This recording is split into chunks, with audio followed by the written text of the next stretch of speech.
Scared as hell about being a dad, especially with everything that just went on. I think that all hell's gonna break loose. Sooner than later.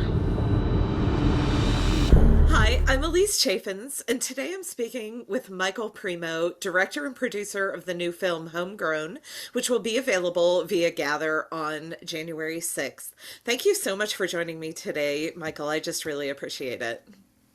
Thank you for having me. It's lovely to talk to you. Absolutely. So, Homegrown follows these three men who are connected to the Proud Boys.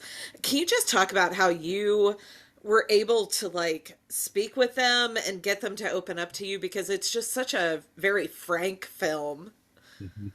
Yeah, I think I really appreciate you saying that because I think that was our approach was to just speak frankly to people, and a part of our process, no matter who we're approaching to film for a potential project, we are sort of honest and clear with who we are and really genuinely interested in better understanding what motivates you, the person we're talking to.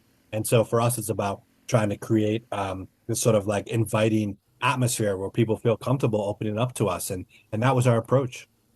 Yeah, and it definitely works because there's just a lot of, they speak really honestly with you and everything.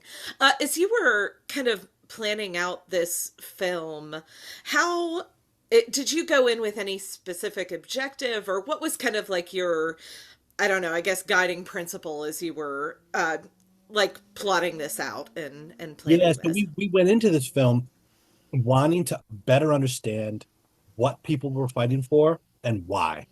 Yeah. And we were particularly interested in people who were losing faith in democracy. Like that's just such a, I don't know, a given, like a base point that I feel like we we by Western society has operated as for so long that we wanted to know why people were losing faith in it, why, what they thought the problem was, and if they thought that violence was maybe necessary to remedy their grievances, we wanted to know why. And those series of questions really kind of put us on the path that we went down. Yeah, excellent. One of the really fascinating relationships in this film is between Thad and Jakari. So you have this, leader in the in of the Proud Boys meeting with this regularly. It seems like they had a pretty close relationship with this leader in the Black Lives Matter. Can you just talk about that? It was one of the most fascinating parts of the film to me, was that interaction. Yeah, they were really interesting, interesting dynamic duo, so to speak. Thad, who was a Latino Proud Boy, who, he's somebody who's from South Texas on the quote unquote sort of trafficking highway down there, and he is somebody who has been profiled by the police. He was attacked in an incident by a cop who pulled him over, and he talks about this very candidly in the Yeah. film. And he was concerned with police reform, and he was kind of like fed up by the lack of actual focus on actual reform, as he characterized it. And so he was looking for an unlikely ally that might sort of like be able to bring some power and momentum to reform. And that led him to talking to Jakari from Black Lives Matter. And it was fascinating to see them sort of reconcile their differences, but around a core common grievance. And I think that like speaks to what we're trying to do with the film is help people sort of like have a window into understanding what's driving and motivating people beneath all the rhetoric, beneath all the so-called ideology and all that sort of stuff. Yeah. Yeah, I think sometimes I notice is that there's this almost disdain, I think, for both sidesism. And I think this film avoids that, while also in this kind of, I don't know.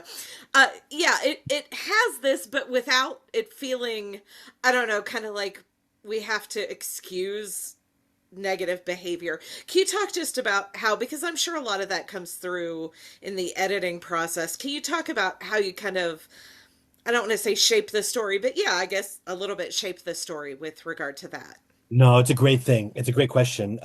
There's this like false this both sideism is sort of like a false argument in some ways. Yeah. It's like it's not about creating equivalencies. And for us, like, kind of real, not real, but like, some of the journalism that I admire the most is really just trying to understand humanity.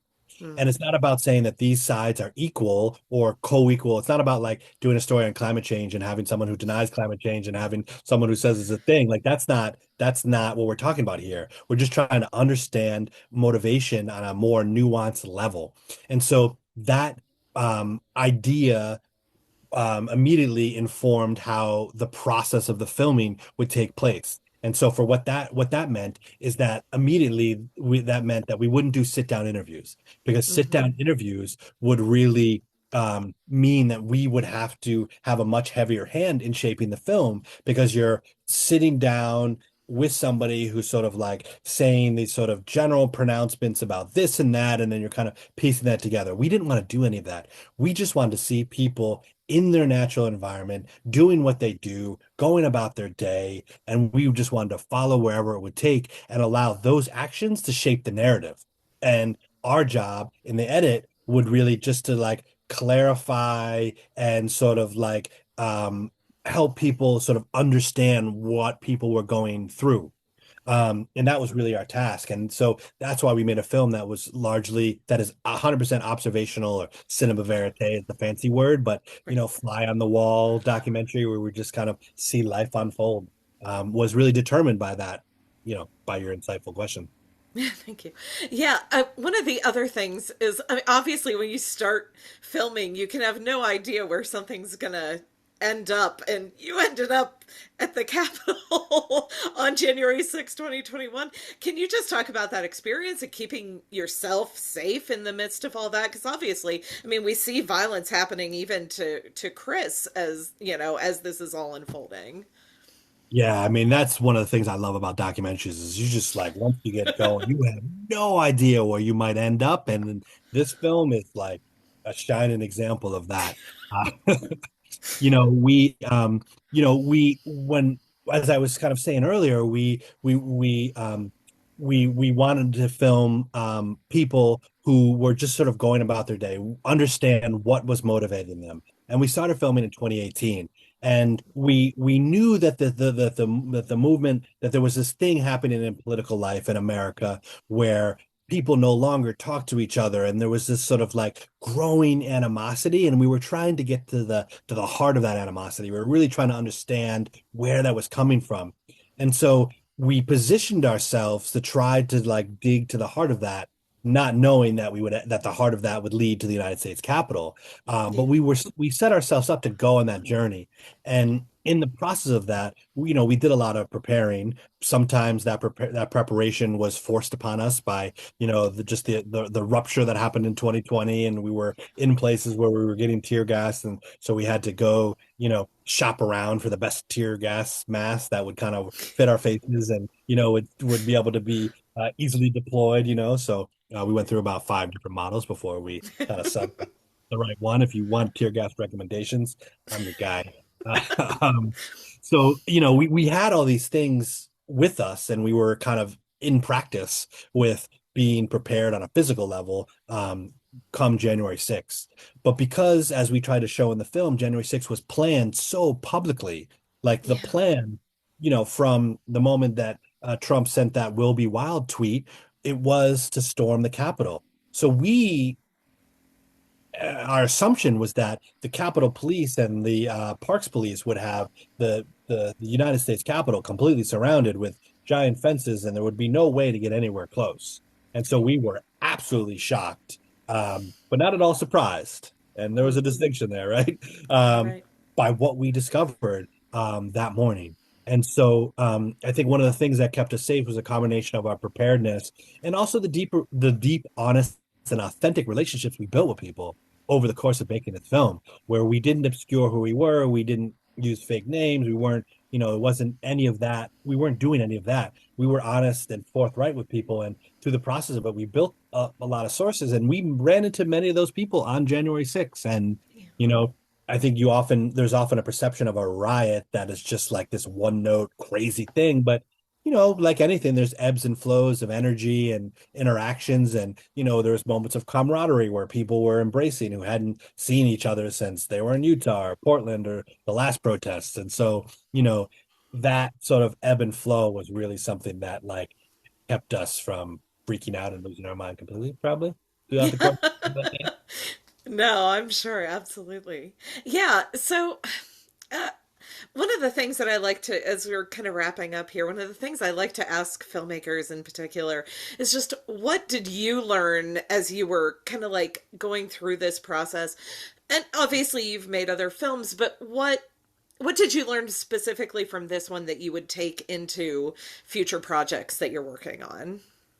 So this project, I really appreciate that process, that technical, that art question. I think as it relates to the craft, I learned a lot about observational and verite filmmaking. A lot of my work prior had been using interviews to shape things, but I really it really affirmed like the role and place of observational filmmaking that I want to take into all my future work. And I have some really interesting ideas, I think, about how to blend interviews with observational work. I feel like one of the challenges of the documentary medium is very often you're dealing in the present with things that happened in the past. So you're filming somebody and they're often talking about something that has already happened.